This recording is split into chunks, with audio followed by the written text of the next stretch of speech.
Hello, everybody. Hello, hello, hello. You all see the thumbnail. Think back to New Year's Eve 2015, 2015. Most people were not glued to politics. They were thinking about their budgets, their families, maybe a small raise or a vacation we could finally afford. There was a quiet thing about that time. Not perfect, but steady. People could make plans without constantly worrying about what would break down next. So in 2016, life was predictable. Today in 2026, life feels very volatile. Prices jump, gas hurts more, and the future feels less certain. This talk looks at the hard numbers on bills, jobs, daily life. It also looks at the psychology, including the uncomfortable truth about how a black man in the White House shattered some people's sense of reality and helped fuel the backlash that followed. This is not just a history lesson. It's just a roadmap to getting the steady feeling back, the one where people can breathe a little bit, plan how we felt back then. That's all. It was how we felt back then. American culture at this point, what is truly American, is black culture to a large degree. Flip on the television set. Look at Pulp Fiction. You can choose whatever examples you want. It's had a profound influence on this entire nation, and it has to be affirmed. President Obama was dragged and called unpresidential for chewing gum during a visit to India in 2015. He was dragged and called unpresidential for wearing a tan suit in 2014. He was blasted for saluting Marines while holding a coffee cup in 2014. He was criticized for throwing the first pitch without a jacket in 2010. He was mocked for wearing a bike helmet in 2010. He was criticized for putting his feet on the desk of the Oval Office in 2009. He was criticized for working in the Oval Office without a suit jacket in 2009. He was criticized for not always wearing an American pin early in his presidency. He was criticized and mocked for putting Dijon mustard on his burger in 2009. So I just saw this interview with Barack Obama. He's recently, this seems like it came out like yesterday, where he responds to the whole Trump guerrilla video stuff. He's talking about the state of the world and aliens. He's like, yeah, there's aliens. I don't give a fuck. There's aliens. And as I'm watching him talk, I'm like, I can't believe he was our president. It was so like articulate and charming and educated and chill and calm and clear, and just it was such a calming presence, and we didn't appreciate him. We did not appreciate Obama, clearly, because yeah. When I ran for the presidency in 08, I fly down to South Carolina. Alarm goes off, and I feel terrible. I am exhausted. Think I'm coming down with a cold. I open up the curtains. It's pouring down rain outside. Pouring down rain. Horrible day. I get the newspaper outside my door, and there's a bad story about me in the New York Times. I get dressed, shave, walk out. My umbrella blows open. That ever happened to you? And I get soaked. I'm just soaked. I get in the car. I say, all right, how long is it going to take to Greenwood? An hour and a half. Finally, I get out and I walk in, and there are like 15, 20 people there. And I will tell you, they didn't look any happier to see me than I did to see them. And so I go around the room and I say, how do you do? What do you do? But they're not really feeling it right now. And suddenly I hear this voice from the back just shout, fired up. And everybody in the room says, fired up. And then I hear the voice say, ready to go. And everybody in the room says, ready to go. And I don't know what's going on. I think these people are crazy. Maybe I shouldn't have come here. And then I look in the back of the room, and there's this middle-aged woman. She's got a big church hat, and she got, I think, a gold tooth. Turns out she holds a position in the local NAACP office. And also, I'm not kidding you, is a private detective. This is a true story. She's like a she's like a private eye. Although it's hard to think that you wouldn't see her coming. She's very colorful. And she is known wherever she goes by saying this chant, fired up, ready to go. And every meeting she goes to, she does this thing. But the interesting thing is, after a while, I'm starting to get kind of fired up. I'm starting to feel like I'm ready to go. And all those negative thoughts and all those bad memories start kind of drifting away. And it just goes to show you how one voice can change a room. And if it can change a room, it can change a city. And if it can change a city, it can change a state. And if it can change a state, it can change a nation. And if it can change a nation, it can change the world. So I just have one question for you. Are you fired up? Ready to go? Fired up? Ready to go? Fired up? Ready to go?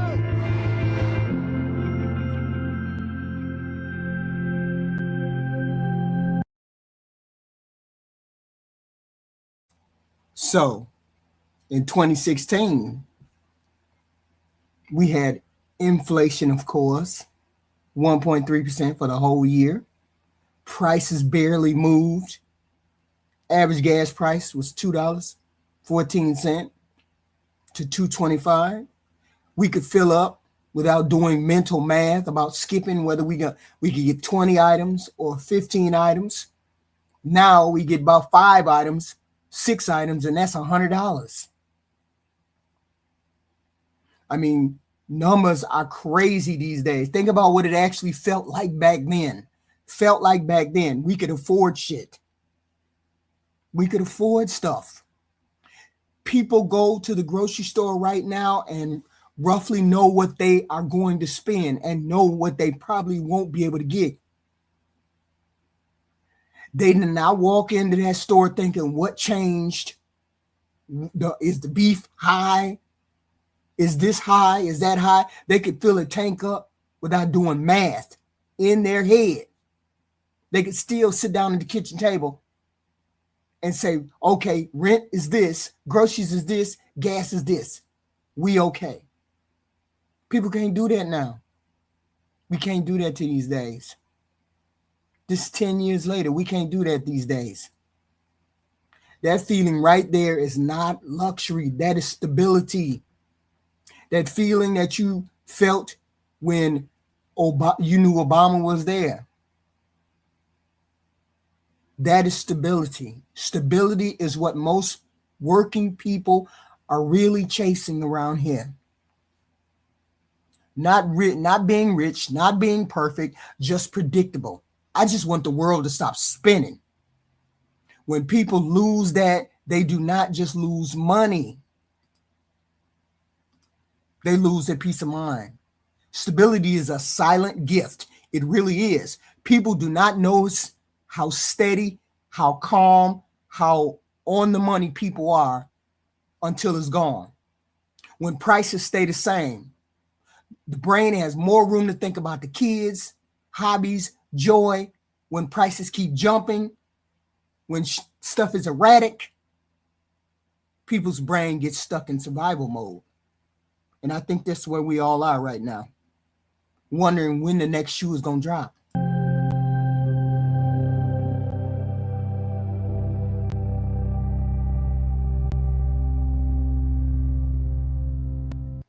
I just wanted you to know, baby, you're the best.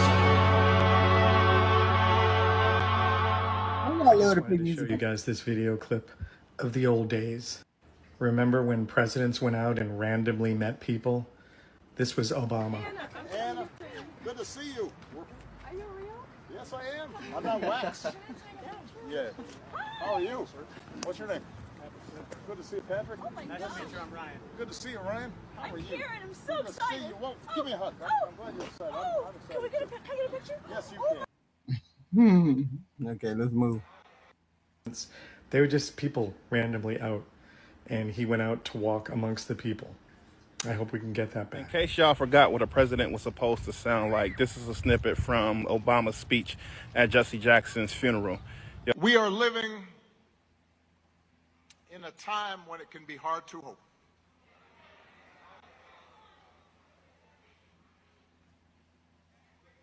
Each day we wake up to some new assault on our democratic institutions. Another setback to the idea of the rule of law. An offense to common decency. Every day you wake up to things you just didn't think were possible. Each day we're told by those in high office to fear each other and to turn on each other, and that some Americans count more than others, and that some don't even count at all. Everywhere we see greed and bigotry being celebrated, and bullying and mockery masquerading as strength. We see science and expertise denigrated, while ignorance and dishonesty and cruelty and corruption are reaping untold.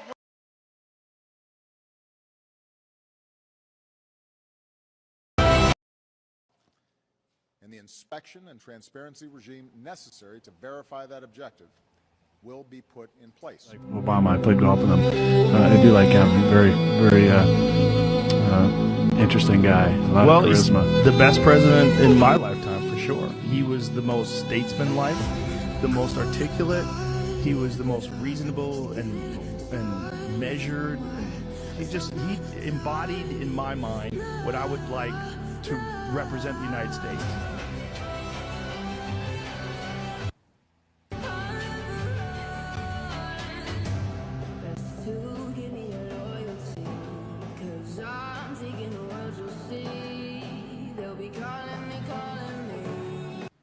Yeah, but we also have to look at this. Back then, our economy and everything was stable.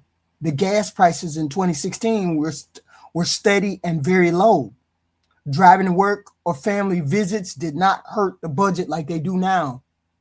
2026, the national average has been around $3.95, $4.15 per gallon. Recently, nearly doubled. Every fill up now takes real money out of groceries or savings. Man, I ain't budgeted in years. Now I got a budget. Now compare 2016 to today. People do not just feel pressure. They feel constant pressure.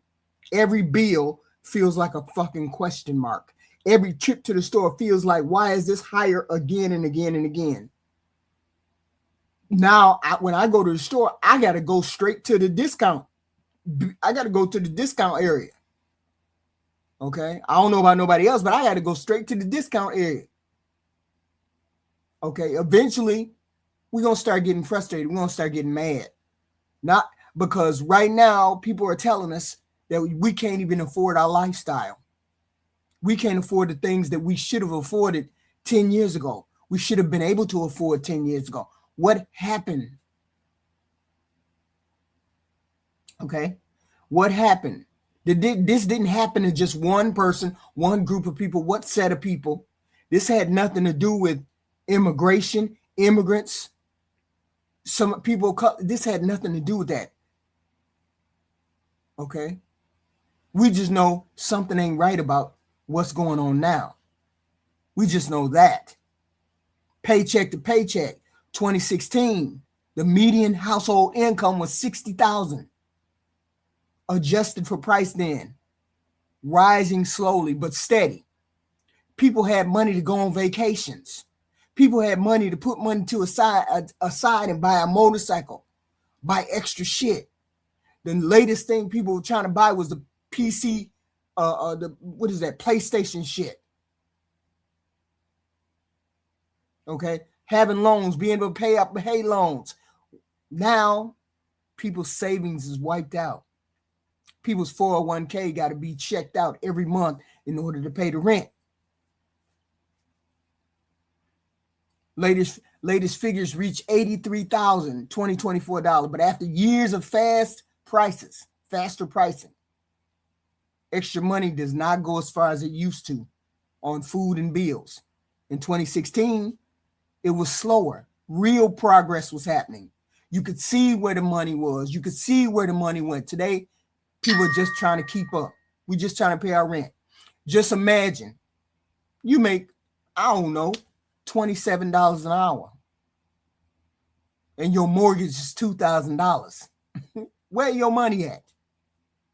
If you don't get married, if you don't live with somebody, if you don't share your income, you don't share the bills, you broke trying to pay for rent, pay your mortgage, pay a car note, pay insurance. You broke. Okay? People are broke. In late 2026, 2027, about 80% of Americans told Gallup poll they were satisfied with the quality of their life. That number, people felt good. People felt better about their life. They expected things to get better. They had hope. People who had real hope, it was 56%. Economic confidence was positive. In 2025, 2026, that I feel good about America, I feel good about satisfied with the quality of my life in 2026 is about 48%, almost half of what it was in 2026. Okay. Now, they don't expect their lives to be better in a year. They don't expect it to get better in a year. The lowest future optimistic Gallup poll in 20 years, University of Michigan, said 47.6%, the worst in over 70 years. But hope is a strange thing. It's not loud. It does not show up in the headline, but people feel it when it's there. People feel hopeful when it's there, and they feel like it. They also feel it when it's gone. Right now, I don't feel that hope with people anymore. People don't feel that hope like they did in 2016. Back then, a lot of people believed if I keep going, things will get better. A lot of people believe that. 80% of the people believe that. Now, only 47.6 people believe that. Only 46, from 80% down to 47%. Where the hell did all that hope that we need go? This is from 2016 to now. That belief, when you think it's going to get better, when you think the world is going to get better, it affects how hard people work. It affects how they raise their children. It affects whether they take risks or play it safe. But then compare that hope, that 80% of hope to today. More people are asking, what if things do not get better? The shift from it will get better to what if it won't is where the mood of the country is right now. Trust is something people do not talk about enough because people do not notice it when it's there. People do not notice the trust when it's there. But for all intents and purposes, when Obama was president, people trusted that it was there. People trusted the country when Obama was there. The luxury of politics being boring. How old do you have to be able to remember when you had the luxury of feeling American politics was boring and you were right? Now we have a president who is a joke, a president who is an unavoidable joke for people doing daily, nightly comedy. Donald Trump doesn't like the joke. Obama so much. We had it so good. Was Obama the perfect president? No, not by any means. Each president has had their fault. But Jesus Christ. I grew up with Obama in office, okay? Obama was in office from 2008 to 2016. That's my entire, teen life, okay? Y'all ever seen The Crown? You know that moment on one of the first few episodes of season 1 in The Crown after the king dies? And, Winston Churchill is giving his basically his speech over the radio. There's a part where he talks about growing up in the August summers of Queen Victoria, and I'm just like, you know what? That's how I feel about Obama right now. It was a beautiful time. I was still able to go back and forth from Mexico. Getting a passport was $25. Gas was like $2.50, maybe $3 sometimes. I'll admit, gas was expensive, I'm not gonna lie, but Lord, everything else wasn't. At that time, ramen was less than 25 cents. I know I said I wanted to grow up, but I'm tired of this, Grandpa, and I know it's too damn bad, but I'm tired. Am I the only one that, like, every single time I see Barack and Michelle Obama, I just want to cry? Like, we literally had it. We had it made. And I just know Kamala would have just been, I don't know. I'm just so disappointed in y'all.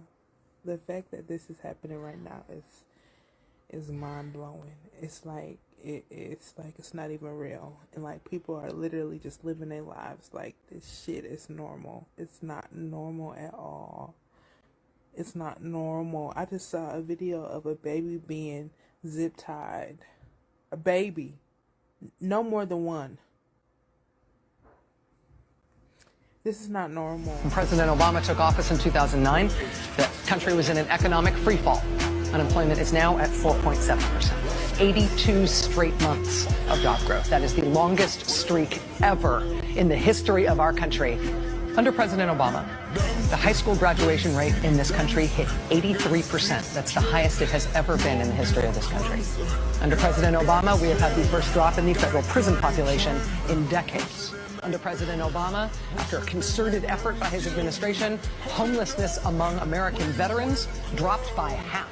Under President Obama, 16 countries around the globe gave up every last ounce of their highly enriched uranium, taking away the risk that it could be stolen or misused to assemble the core of a nuclear weapon or to make a dirty bomb. President Obama, in 2011, ordered the Navy SEALs into Pakistan on that mission that killed bin Laden. Under President Obama, banks can no longer use your money that you deposit in that bank to make risky bets for their own profits. When President Obama took office, the deficit was about 10% of our GDP. It is now about 3% of our. Under President Obama, our country's dependence on foreign oil plummeted. President Obama overturned the ban on scientific research using stem cells. President Obama upped by billions of dollars the resources available for mental health care in the VA. And under this president, gay couples finally got all the same options as straight couples.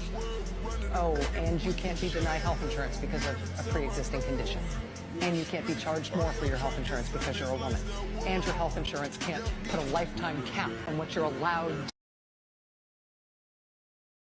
In fact, most of the things that the Trumpies like about Trump, Obama did better. We'll go with unemployment. Obama did better. Economy. Obama did better. Deportations. Obama did better. He was able to deport way more people than Donald Trump, and he's able to do it on 1/10 of the freaking budget. Yeah? And without sending fucking goon squads into American cities. Obama did it better. Obama was able to get across a health care bill. Trump can't. Obama did it better. Obama was able to get tax cuts for the low and middle class. Trump for the upper class, for the rich. Obama did it better. So trying to say that Obama did it too on any subject just shows the failure of Trump and the failure of his people to recognize that everything that Trump said Obama did it fucking better.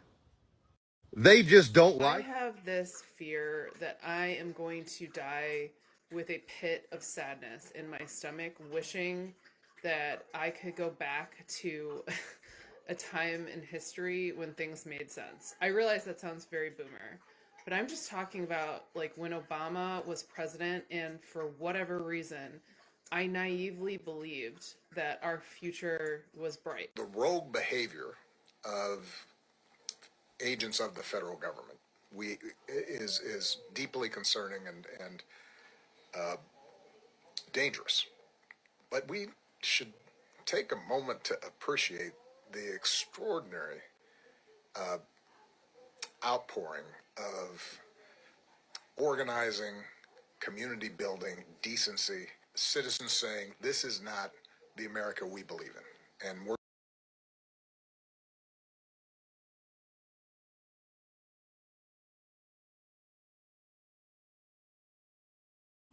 People don't notice when they're comfortable. They notice when strife and headache and expenses and all that other stuff come along.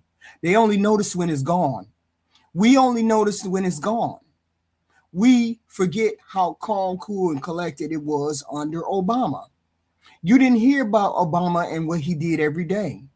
That was the last time we heard from a president. That was the last time we had calm, cool, and collected in the White House. People didn't agree a lot with what he had to say. Nobody has to agree. You don't have to agree with what he said. But the one thing you cannot say is that we did not run from pillar. We did not hear one story, one controversy every day, all day. We hear that now. But in 2016, we did not hear controversy every day, all day. Okay? See, when people feel calm, cool, and relaxed, that was the last time we felt. That was the last time we really, really felt it. When we really, really felt relaxed. No way in hell you ever thought that you felt relaxed under Donald Trump in any one of his terms, not the first or the second. I know I didn't, and most people didn't. And most people were so worried about Joe Biden and the COVID and all that. We have not felt that kind of calm, that kind of peace since Obama in 2016. This is what I'm trying to say. That feeling allowed us to relax just enough to live our lives and not be miserable. Not everything is miserable. We didn't have wars. We didn't have food prices. Under Joe Biden, the food prices was high. The inflation was high. All that was high under Joe Biden. Under Trump, food prices, everything was high. Wars, we got everything. COVID, everything. The last time we all felt calm and we felt like the world was working for us and our money was working for us and we felt better was when we were under Obama, and that was 2016. Now, more than ever, people feel like they have to watch everything now. Watch everything. Watch what they spend. Watch what they say. Question everything. Worry about what's coming next. And now that trust is gone. That we can't trust our government to take stress out of our lives. In late 2016, Obama's job approval was 60%. 60%. A lot of people saw him as steady on the economy, respectful of the law and everyday people, and reliable with foreign leaders and NATO. We didn't have no problems with NATO. NATO wasn't laughing behind our back. NATO wasn't telling us they wasn't going to fight for us. And in whatever conflict we got into, they were right there for Barack Obama. Global approval of the U.S. leadership was around 45 to 50%. Over 50% of Americans said the person who is president affects their own happiness. Make it make sense. Over 50% of Americans said the president is the person that affects their happiness. And that was Barack Obama in 2016. Now what do we have? We got to wake up to a fresh hell every day, trying to figure out what's going on. Trying to figure out, are we going to be in a war? Trying to figure out, is Iran going to figure out how to put a nuclear weapon over here in the United States? Are our bases safe around the world? This is what we have to wake up to every day. We didn't wake up to that under Obama. Obama 2016 was the last time that we have calm. We didn't have this goofy shit going on every day. Okay. And a strong, well-studied argument says part of that shift from the hope to the polarization which brought about Donald Trump was the real resentment people tied to Obama. And this is where the Tea Party was born when Obama got elected because he was black. And that's a part of MAGA. That's the beginnings of MAGA. People think MAGA is the beginning. MAGA ain't the beginning. The Tea Party was the beginning because they couldn't believe that we had elected a black man. So for generations, some white Americans grew up with an unwritten social ladder in their mind. No matter how tough life got, they felt they were still above certain groups. White folks felt as though they were better than black groups. Being white meant a certain default status. Obama's election did not just put black man in the White House.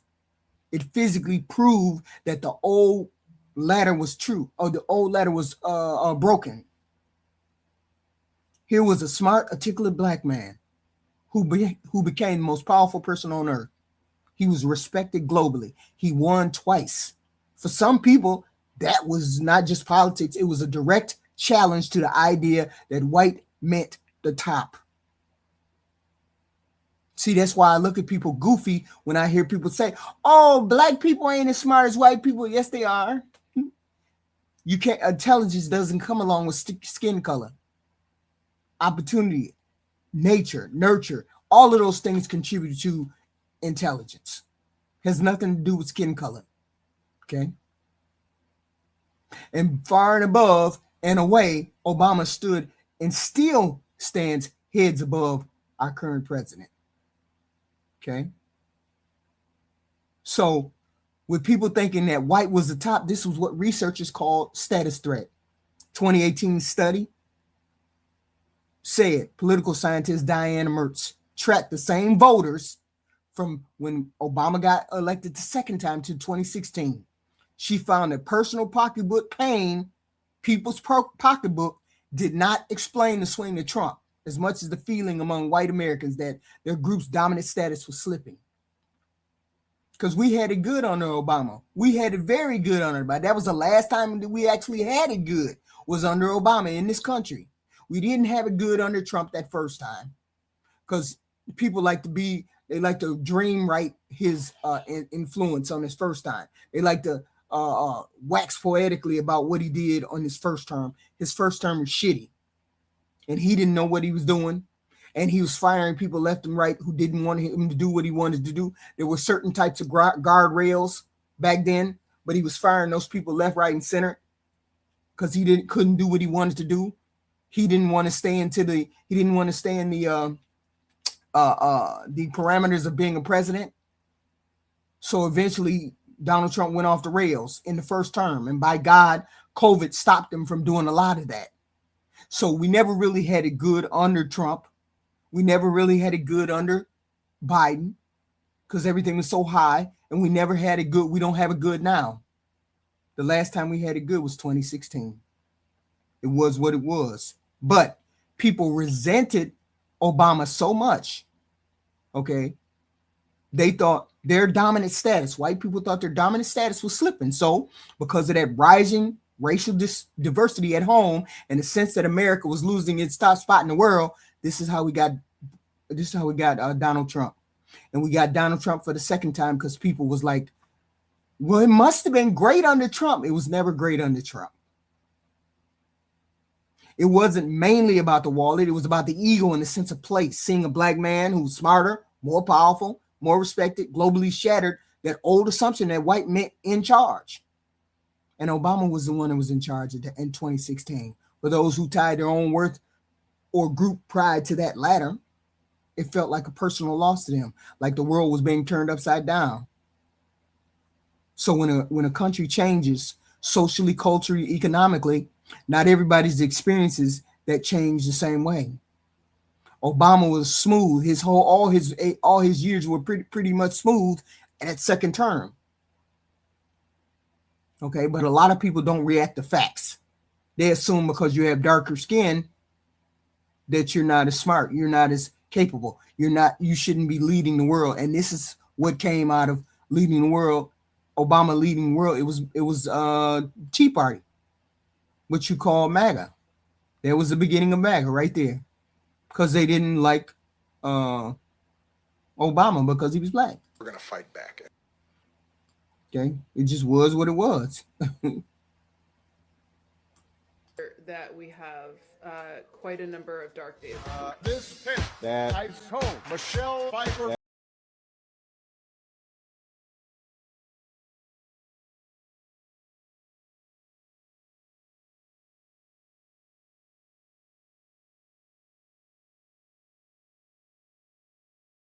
Nobody can explain to you why it was bad the first time.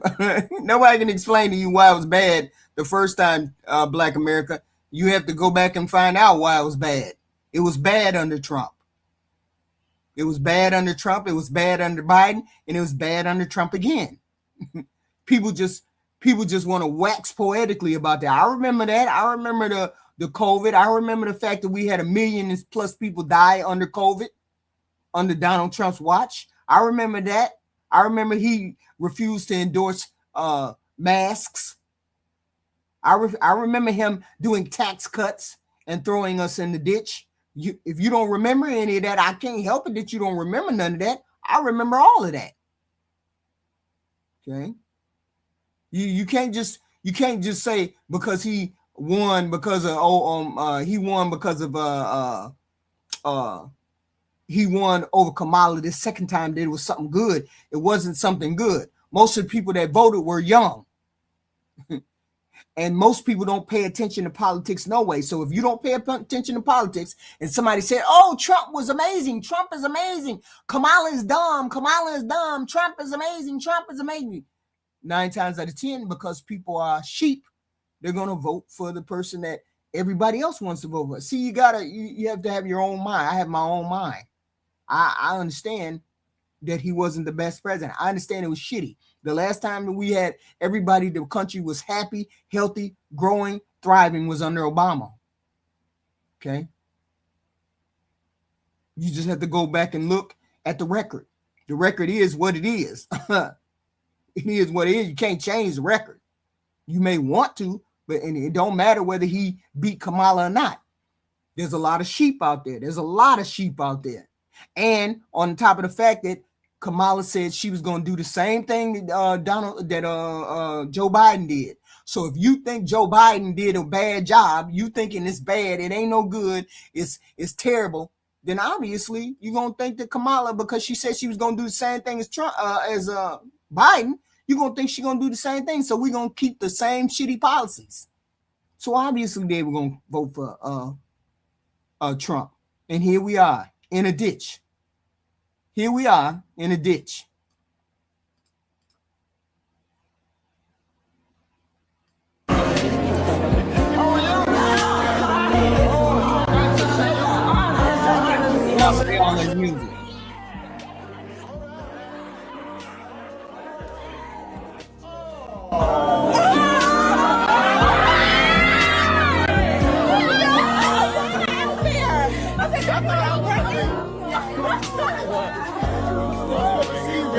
Hello, everybody. As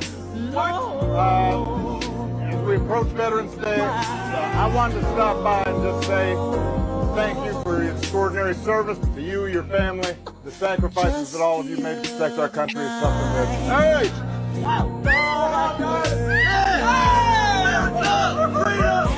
Peace! Hope and charity! Hate that doggone music. Yeah.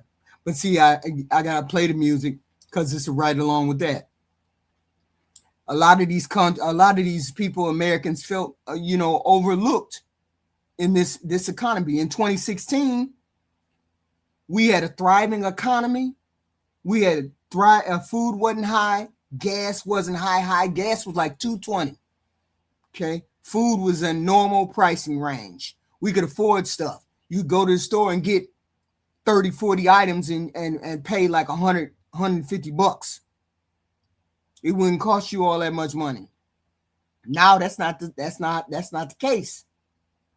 I'm not saying everybody felt this way. I'm not saying that. It's about recognizing enough people felt it strongly enough about Obama for Trump to walk in through the door. Okay? If people were truly honest, that was the best time. That was the best time that we could look in our history, our recent history. Okay. Distrust of the government, cultural shifts. I don't want to put it down to the fact that Barack Obama was black, but it's always been a backlash. When black people have success, white folks get upset. White folks start getting antsy and nervous because the bottom line is they understand what it is to be. They understand how the minority gets treated, how the minority people gets treated. White people understand how minority gets treated. They don't want to be the minority. So they get anxious when they see a black person in charge. They don't want to be the minority. It's amazing that you don't want to be the minority. Why wouldn't you treat the minority better? I don't understand that, but that's the way it is. Okay. And this is what we had. This is how we came up with having Donald Trump. So because if people think black people are not supposed to be over top of them, then one becomes the president and does the job competently, they do not get annoyed. They feel threatened.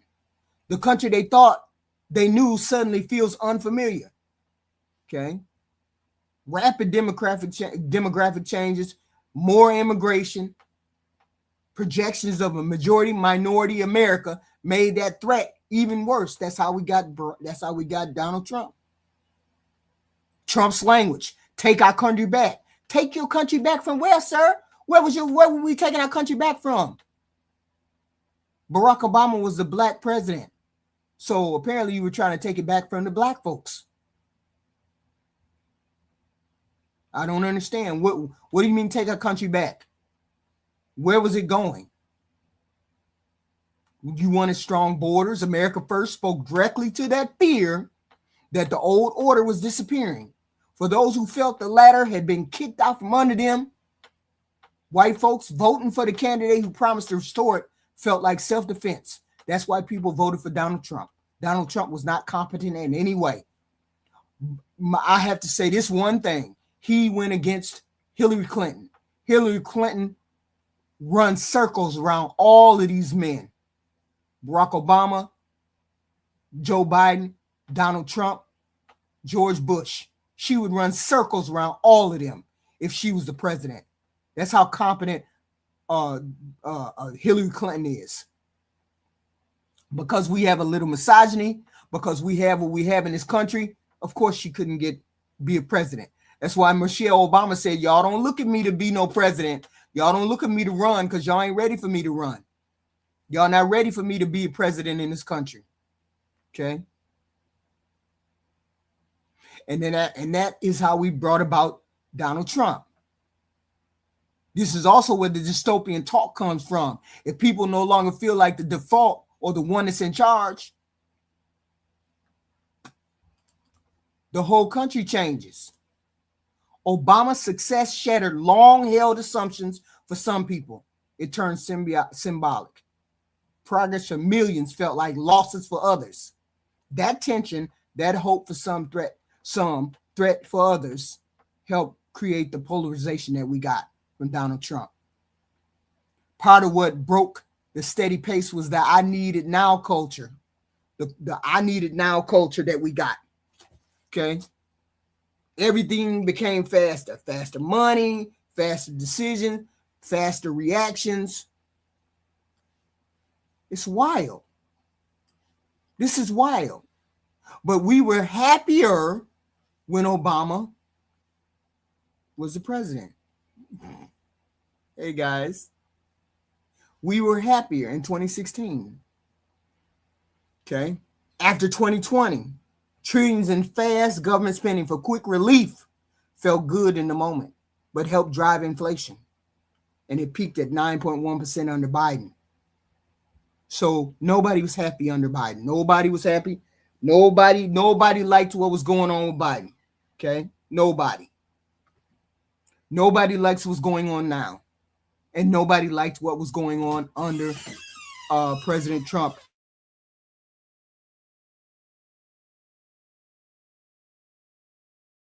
Wait a minute. It was no stability anyway.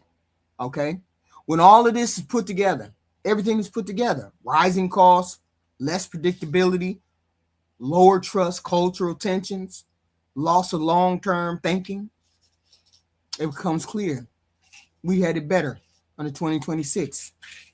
It was a series of shifts that all moved in the same direction, away from stability towards uncertainty. This is what we got. Okay. The good news is people do not have to go back in time. They just have to choose stability over chaos. We just have to choose stability over chaos. That's all we got to do. People got to do that. Imagine a regular family in 2016. They could sit at the kitchen table, look at steady prices and gas prices, and realistically save money for vacation for a better future. Compare that to the family today who cannot plan because every month brings new shocks. People need to demand boring leadership. Again, a government that feels like a quiet service, not this reality show that we got. They need steady prices, steady rules, reliable energy, and leaders who respect the rule of law and the people enough and respect the people enough to be consistent instead of chasing the next headline. That ain't what we got right now. We got chaos in the building. I don't know about nobody else, but I'm sick of that. I got a headache. I'm dizzy from dealing with people every day, dealing with different government every day, dealing with a different president every day, a different fresh hail every day, a different talking point every day. Optimism is not magic. It's the result of steady prices, steady rule, and a leader who respects the rule of law and respects the people enough to be consistent. People had it, and we had it in 2016. That was the last time we had a steady president, a steady human being, a steady leadership where we can look to that and say, okay, we ain't finna have somebody invade our country. We ain't finna have a war. We ain't finna go to war. We ain't finna do nothing goofy. The numbers prove that. The feeling in the gut proves that. We had steady pace in 2016. That was the last time we had it. This country can learn from that progress that we had back then. We need to demand that type of energy. We need to demand that type of respect. We need to demand that type of steadiness from our leaders. Because we are all on every step. I don't know about y'all, but every day I wake up, what the fuck somebody done did now? What the hell done did now? Y'all over there attacking the Pope? You attacking the Pope? Are we serious right now? And the only place that I can remember that we had a steady hand in this government, in this country, respect around the world, respect around people, respect around the rule of law was 2016. That was the only time I remember us having it. That was the last time I remember us having it. Okay. And that's wild. That 10 years and we are here in the middle of this chaos. I thought we were supposed to get better as time went on. I thought we were supposed to develop. Our country was supposed to develop. People were supposed to develop. We were supposed to get better as time went on. That's not the case now. That's not the case. And I'm for one, I'm just sick of it. We knew it was going to be chaotic because the first term, people don't remember his first term. People don't remember Trump's first term. It was chaotic then. Saying goofy shit, doing goofy shit, changing stuff when you ain't supposed to be changing stuff, talking crazy to leaders, pushing leaders out the way when you walk into a room, physically pushing other leaders out of the way. These are the things that we had from Donald Trump in the first term. People didn't remember that, but I'm here to remind you, this is what we had back then. And we have it even worse now. So now we have an option to change that. Hopefully we can change that soon enough. Hopefully people get their head out of their ass and start changing things, wanting things to change. So, but I appreciate y'all stopping by. Please put a like, share, and a comment. Please like, share, and comment the video. I appreciate y'all for stopping by. I was just feeling very nostalgic today with the chaos that goes on in this world. I was like, man, I don't even know when I felt good about being. I don't even know when I felt better about the world, about my place in it, and things that we had to do and how our country can go forward. It seems like our country is continuing to go backward. The minute we got into this immigration garbage, it seems like we're going backwards. Please put a like, share, and comment, and give me a like if you like the video. Give me a heads up and some comments, and I appreciate you. And I will see you guys in the next one. I appreciate all of you guys. Please and thank you. Please and thank you. I appreciate it.